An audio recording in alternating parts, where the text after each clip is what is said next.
Flamengo atropela o Maricá por 5-0 e conquista o segundo título da temporada. Fala, nação, vamos chegar com todas as informações do Flamengo, que faz mais uma excelente partida no comando de Felipe Luiz. E muitos aí já estão até colocando o treinador como sendo aí o principal sujeito por toda essa evolução rubro-negra. Vocês concordam? Chega, participa e deixa a sua opinião nos comentários. Portanto, vamos acompanhar a mídia brasileira falando tudo sobre esse título do Flamengo agora. Eu acho que o time do Felipe Luiz, eu acho que caminha para esse lugar.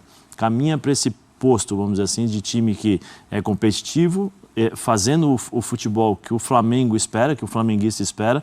Eu lembro de uma frase do Jorge Jesus quando chegou lá, Plirra, quando ele falou na primeira entrevista, falou assim: eu sei que aqui o Flamengo não basta só vencer, temos que jogar bonito. Né? E é a mesma coisa que o Felipe Luiz está buscando. Mas eu acho que esse Flamengo do Felipe Luiz é muito parecido com o do Jorge Jesus, mas tem a competitividade, eu acho, do time do Simeone, que são as características que eu acho que eu consigo enxergar dentro Felipe é um mix dos dois. Das entrevistas do Felipe. Né? Eu, inclusive, falei assim, essa autocrítica do Felipe às vezes pode até prejudicá-lo, porque ele vai se sentir tanto e às vezes você precisa tirar um pouco o pé do freio, porque senão você não aguenta. É uma vida estressante, uma vida muito pesada de treinador, porque você é o primeiro a chegar, o último a sair, você tem que analisar o jogo, acaba o jogo, você tem que analisar o próximo time. Mesmo com um departamento de análise competente, que te traz os jogos já, aquele compacto, aquelas coisas todas, é complicado. E o Felipe tem isso. E eu vejo nesse time do Flamengo um time muito aguerrido sem a bola.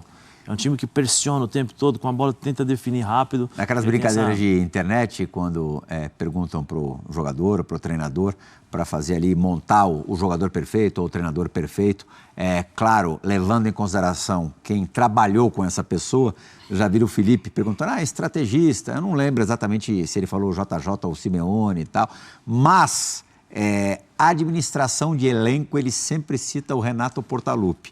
E essa parece também ser uma habilidade do Felipe, facilitada pelo fato dele conhecer grande parte dos jogadores, né? Jogou com alguns, dirigiu alguns dos mais jovenzinhos ali na categoria de base, na rápida passagem que teve no 17 e no 20, mas ele é um cara também agradável, é fácil gostar do Felipe Luiz, isso também conta, né?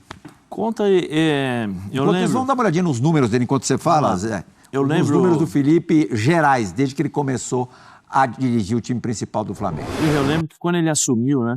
Quer falar lá, Plínio? Não, pode falar. Eu lembro que quando ele assumiu, a gente estava no F90, né, no programa, e eu falei que um dos grandes desafios do Felipe seria separar, porque ele tinha acabado de jogar, né? 6 meses antes, ele trabalhou no Sub-20, se não me engano. 6 meses antes ele tinha parado de jogar e jogava com todos os jogadores ali. E eu falei, o grande desafio dele é fazer com que os jogadores entendam que ele é o treinador agora. Que ele pode ter amizade, que ele pode fazer, mas que ele vai tomar as atitudes, que ele vai escolher quem vai jogar, quem não vai jogar, e fazê-los com que os jogadores possam entender isso, que era o grande desafio. Porque o jogador de futebol, muitas vezes, ele não entende isso. Né? Tem muitos problemas. E acho que ele foi muito bem na situação do Gabigol. Ele foi muito bem na situação do Gabigol. Primeiro jogo ele cobra o Gabigol, né? Ele cobra e tem aquela discussão, você só fala comigo e tal. E aí o Gabigol acho que não entendeu isso, porque o Gabigol, no meu modo de ver, naquela época, naquele jogo especificamente, ele não entendeu a chance e a oportunidade que o Felipe Luiz estava dando, e o Felipe estava cobrando para ele se movimentar, sair de lá, fazer essas coisas, justamente porque o Felipe queria ajudá-lo. Né? E depois o Felipe dá uma entrevista, bate no Gabigol de uma forma clássica, né, nesse aspecto, mas também bate e assopra, né, como nós usamos aqui na imprensa, em relação a algumas coisas. E quando ele tem o problema do Gabigol no pós-título, que o Gabigol fala que vai sair e tal, ele falou assim, o problema da diretoria, já está entregue à diretoria, já está tudo certo, e a diretoria do Flamengo, em conversa com o treinador, o Gabigol não permanece, ou seja, ele deu também o aval para o Gabigol sair. Eu acho que isso mostra maturidade e entendimento da posição dele como treinador, que ele é obrigado a tomar as atitudes, que ele precisa separar a amizade, habilidade também, né, do profissional, do profissionalismo ali dentro de campo, habilidade e uma coisa, Plihal, que eu acho que é fundamental para você ter sucesso no mundo do futebol. Entendimento da posição que você se encontra. Porque dependia muito de uma atitude dele, vamos dizer assim. E dependendo da atitude dele, ele poderia simplesmente falar assim, os caras olharem para ele e falar assim, tá vendo? Faz o que faz, é amigo do treinador, o treinador é amigo do jogador, e aí perde o comando, perde o controle, perde o respeito. E pelo contrário, ele foi muito bem nessa situação. O Luiz Eduardo Batista, o BAP, presidente do Flamengo, falou agora há pouquinho à Flá TV, a gente vai reproduzir o que disse o BAP. Fala, BAP! Segunda taça, 2025, depois da Supercopa você havia falado que a expectativa do ano ela só cresce com tudo que a gente tem acompanhado do trabalho. E agora, atualizando essa expectativa com que o grupo entregou também na Taça Guanabara. O que você pode falar, presidente? Parabéns pelo título. Sempre uma enorme satisfação, a gente está conquistando taças, né? Está no hino da gente, vencer, vencer, vencer. As expectativas estão apenas se concretizando ao longo dessa jornada, que eu espero continue linda e maravilhosa no ano de 25, para a gente trazer muita alegria para os corações de 45 milhões de rubro-negros. Tamo juntos. O torcedor, ele tem se mostrado satisfeito demais com o trabalho do Felipe Luiz. Ele entrega uma identidade de jogo que o flamenguista gosta de assistir. Como é que é a visão da presidência? Olha, eu, como todos os torcedores, tenho estado satisfeito também. Mas eu queria dizer para cada um de vocês que tem muita gente trabalhando por isso aqui. É uma equipe de mais de 60 profissionais, muito competentes, cada um no seu riscadinho ali, cada um fazendo o seu melhor, para a gente ver uma exibição como essa hoje aqui. Maricá foi líder durante 5 ou 6 rodadas do campeonato. Esse time fez o jogo parecer fácil. Esse time aqui deu muito trabalho para todo mundo. Então, as conquistas e a performance, acima de tudo, nos enchem de orgulho. Obrigado, presidente. Bubu, me agrada bastante a postura inicial aí, esse comecinho do Luiz Eduardo Batista, no que ele fala e no que ele faz. O começo do BAP como presidente do Flamengo é equivalente ao começo do Felipe Luiz como treinador do Flamengo? Eu prefiro elogiar mais o Felipe Luiz, dirigente, às vezes é meio como árbitro, goleiro. Esperam acabar o mandato, ver como é que vai ser a postura. E o Felipe Luiz tem mérito também nessa parte política. Né? O Zé falou mais ali da questão dos jogadores. Você vê, o Gerson fez o gol, né? Ele chapou de esquerda. Ele, na volta do jogo, ele mostrou para o Felipe Luiz, o Felipe Luiz aplaudiu, o entendimento ali do posicionamento dele, como o Felipe Luiz é muito próximo dos jogadores. Mas o Felipe Luiz passou por uma ruptura na administração do Flamengo. Né? Saiu o Landim, que foi a gestão anterior, que teve essa coragem, audácia, ou atender os pedidos da torcida para colocar o Felipe Luiz como técnico. Manda embora o Tite, põe o Felipe Luiz. Há muito tempo a gente já ouvia esse pedido dos rubro-negros. Foi a gestão anterior que apostou. Lembrando que o Felipe estreia na semifinal da Copa do Brasil contra o Corinthians.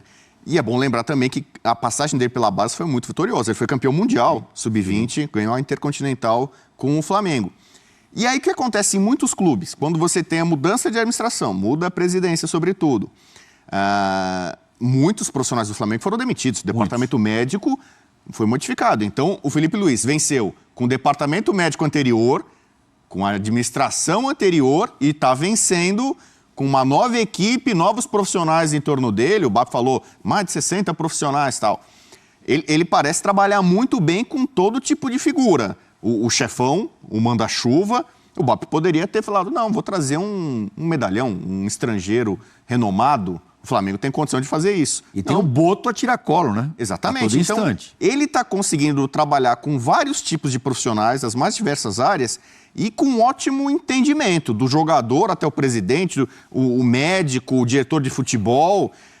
A gente falava um tempo, acho que era na época do Vitor Pereira, a dificuldade que você tinha de gestão de vestiário do Flamengo, que era muita gente falando, dando pitaco, a diretoria do futebol, Marcos Braz, que era mais amadora, muito conselheiro apitando.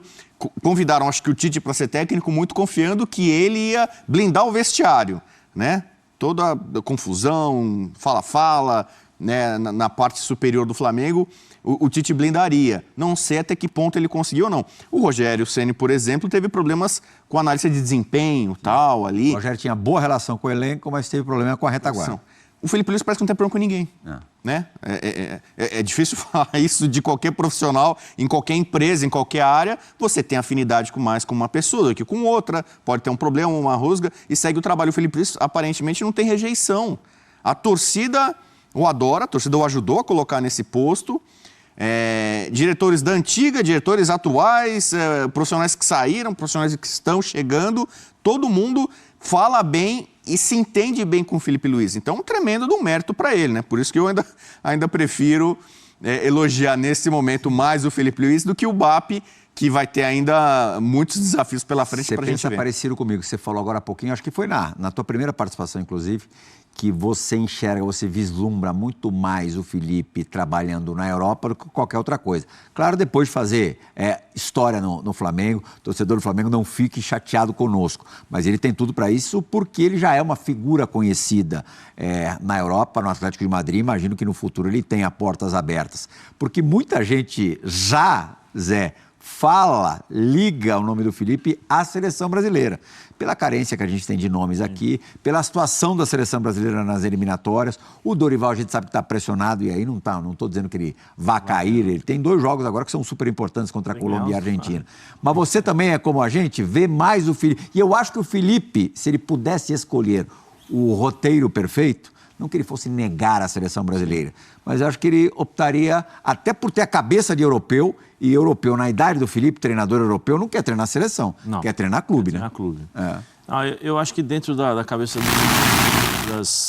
das entrevistas e da forma como ele se coloca, eu acho que ele preferiria... É lógico que você rejeitar uma seleção brasileira é difícil.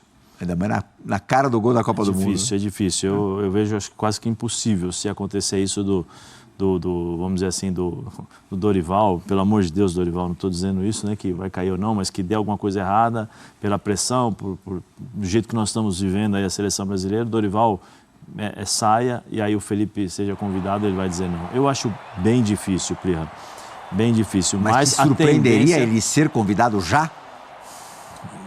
Eu não sei porque aqui no Brasil a gente tem uma resistência muito grande, né? Quando se fala, por exemplo, de um treinador estrangeiro, de um treinador mais velho, vamos dizer assim. Se você não...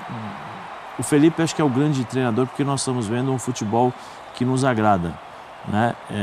Por exemplo, o Abel também é um treinador que seria muito bom, acho que para a seleção brasileira, pela forma de pensar em termos de competitividade. Um jogo totalmente diferente do Felipe e tal. Você tem alguns nomes, agora você precisa definir o estilo de jogo. O estilo de jogo, é lógico que o do Felipe é o mais próximo daquilo que a gente espera na seleção brasileira. Mas eu acho que o Felipe sabe da responsabilidade e que precisaria, vamos dizer assim, talvez ganhar um pouco mais de experiência, né, para ficar um pouco mais maduro, porque seleção é diferente. Seleção, você não tem o dia a dia, você não tem o contato com os jogadores diretamente, muitas vezes você tem que administrar situações técnicas, físicas, em 2, 3 dias, porque cada um chega de uma forma. O cara que chega da Itália chega a 100% fisicamente, mas taticamente ele pensa totalmente diferente o futebol da Espanha, e o cara da Inglaterra também é diferente. Então você juntar tudo isso e transformar em apenas 2 dias uma seleção competitiva é complicado, e até a responsabilidade, porque todo mundo quer ganhar da seleção brasileira. Mesmo a seleção não estando bem ou não, aí os caras querem aproveitar para realmente afundar a seleção. Então é uma responsabilidade grande, sempre vai ser, sempre será, né, para o treinador da seleção brasileira. Mas eu acho que assim, ele sabe que, para mim, eu acho que é muito cedo.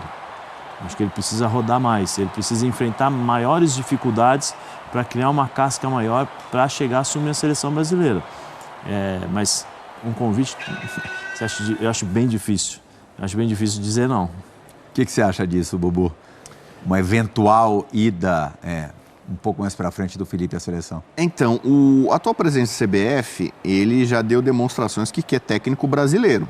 Porque ele teve todas as chances nos últimos tempos de chamar um Abel Ferreira, um Jorge Jesus. Não se esqueça, hein, Bubu? Tentou o Ancelotti. Ele estava tudo certo com o Ancelotti, hein? Na cabeça dele. Não. Então é isso aí, nação. Os links dos canais utilizados aqui deixaremos na descrição como forma de créditos. O Flamengo bateu o Maricá na noite deste sábado pelo placar de 5-0. Com essa vitória, o nosso Mengão conquista a 2ª taça da temporada. Antes bateu o Botafogo na Supercopa do Brasil e agora conquista aí o primeiro turno do Campeonato Estadual por ter terminado em primeiro no geral. E Gerson, comemora aí seu primeiro gol na temporada de 2025. E o torcedor, é claro, vive aquela expectativa de que o jogador permaneça no clube carioca, mesmo aí diante de muitas propostas que virão pelo jogador. Gerson faz o primeiro gol pelo Flamengo em 2025 e anima torcedores. O Flamengo é campeão da Taça Guanabara pela 25ª vez na sua história. O time, liderado por Felipe Luiz, derrotou o Maricá pelo placar de 5-0 neste sábado e se consagrou vencedor do torneio. Gerson, autor do primeiro gol da partida, também balançou as redes de forma inaugural na temporada e gerou ânimo nos torcedores. Todos nós sabemos que Gerson, desde a temporada passada, mesmo no comando de Tite, o jogador chamou a responsabilidade, se tornou líder e capitão desta equipe, e é claro, não é à toa que ele está sendo convocado para a seleção brasileira. Então os torcedores vivem essa incerteza, porque sabe que muitos clubes aí tem o desejo de contratar Gerson para ser o seu meio-campista. E o futebol europeu, o futebol russo, que tem muita grana, ainda mais o futebol da Arábia Saudita, todos de olho aí no craque camisa que veste o nosso manto sagrado. Aos 17 minutos, após cruzamento na área, a defesa do Maricá tentou afastar, mas não conseguiu. Sendo assim, a bola caiu nos pés de Gerson. Com isso, o capitão do Mengão finalizou colocado e mandou para o fundo das redes para abrir o placar no Maracanã, anotando o primeiro gol na temporada. Gerson tem que se aposentar no Flamengo, qualidade, ambição e rubro-negro de coração. Não havia jogador melhor para seguir o legado de Adílio. Renovem com o homem, disse um torcedor. Na sequência, outro mencionou: Léo Ortiz foi muito inteligente ao se abaixar no lance de gol de Gerson. Uma torcedora destacou: nem tem como, Gerson fez gol, Léo Ortiz fez gol, detalhe, tudo no primeiro tempo. Por fim, outro comentou: Gerson simplesmente meteu o gol e na jogada seguinte estava recuperando a bola na área do Flamengo, fazendo o papel quase de zagueiro. Hoje briga para ser o melhor jogador do Brasil e tem que ser titular absoluto na seleção brasileira, que fica em muitos anos sendo o capitão do Mengão. Então, esse é o desejo do torcedor rubro-negro, que ele permaneça por mais e mais temporadas. Esse episódio aí que gerou um pouco de insatisfação por parte do seu staff, que no caso é o seu pai, penso eu que a diretoria já tentou conversar com ambos e entrou em um acordo. O Flamengo tem contrato com o jogador até 2027, não tem como renovar se ainda tem muitos anos de contrato. Mas penso eu que daqui a alguns anos ele vai renovar com um aumento salarial bastante considerável. É o cara que faz a diferença. O Flamengo derrotou o Maricá por 5-0 com gols de Gerson, Léo Ortiz, Arrascaeta, Luiz Araújo e Matheus Gonçalves. Dessa forma, o time liderado por Felipe Luiz finalizou a Taça Guanabara como campeão com 23 pontos. Assim, o mais querido jogará por 2 empates na semi para avançar à final. Na decisão terá o mando de campo caso vença. Lembramos que o Flamengo iniciou o Campeonato Carioca jogando com sua equipe sub-20, uma equipe totalmente alternativa, sendo que os jogadores principais estavam em pré-temporada nos Estados Unidos. Portanto, Flamengo campeão da Taça Guanabara.